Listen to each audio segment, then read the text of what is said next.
చూసి వెళ్ళిపోతాం. లేదు ఏం జరిగిందో దాని మీద విచారణ జరగాలి, ఆ మొక్కు చెప్పాలి, సింగరేణి కార్మికులు కాపాడాలి. గొడవ పడేది ఇంకా కొట్లాడేది ఏమి 20 లక్షల మెట్రిక్ టన్నుల పంపు ఉందని సింగరేణి అఫీషియల్గా వెబ్సైట్లో పెట్టారు. మాకు ఇక్కడ కార్మికులు చెప్తున్నారు 3 లక్షలు కాదు కదన్నా, ఏం బొగ్గే లేదు అంటున్నారు. ఏమో చెప్తున్నారు security officer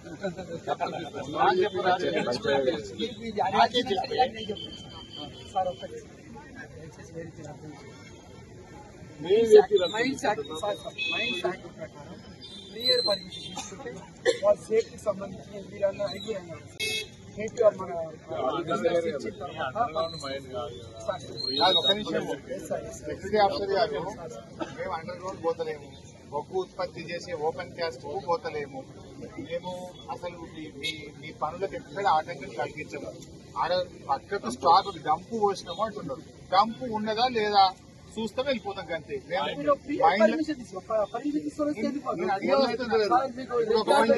security officer sir ఇంకా గంట సేపు నిలబడతా, పోయి పర్మిషన్ తెప్పు. 5 నేను ఒక గంట నిలబట్టపోయా, ఒక 5 పర్మిషన్ తెప్పు.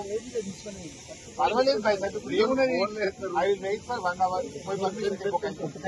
5 ఎక్కువ మంది గోదావరి ఎటుపోయింది బొగ్గు చెప్పండి. మీరు తప్పు చేయకపోతే మమ్మల్ని అలో చేయండి, 5 పై చూసేస్తాము. పోలీసులను అడ్డం పెట్టి మీ తప్పును కప్పుకుంటారా?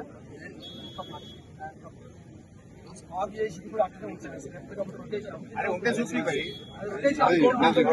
మంచి క్వశ్చన్ వేసినావు. స్టాక్ రొటేషన్ అయితే కదా, ఇవాళ భూపాలపల్లిలో ఎంత స్టాక్ చూపించారు?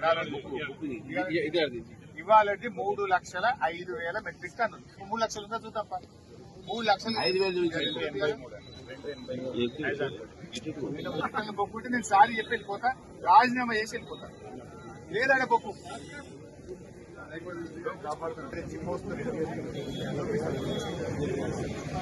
సార్, మేము ఒక గంట వెయిట్ చేస్తాం, పర్మిషన్ చూసేస్తాం.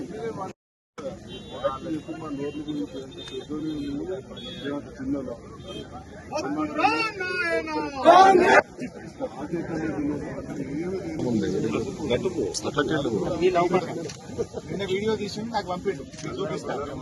ఇవాళ మళ్ళీ వీడియో తీస్తుంటే నిన్ననేమో మట్టి కుప్పాలి, రాత్రి అంతా బొగ్గు తెచ్చి మీరే చెప్తారా? ఆ ఫోన్ తో వీడియో తీస్తే మీరు వీడియో గుంజుకుంటారు, ఫోన్ గుంజుకున్నారా? ఏం దాచుకుంటారు? ఈ స్కామ్ ఆపలేదు, చూపలేదు కదా, ఎందుకు ఇట్లా ఆపుతుంది?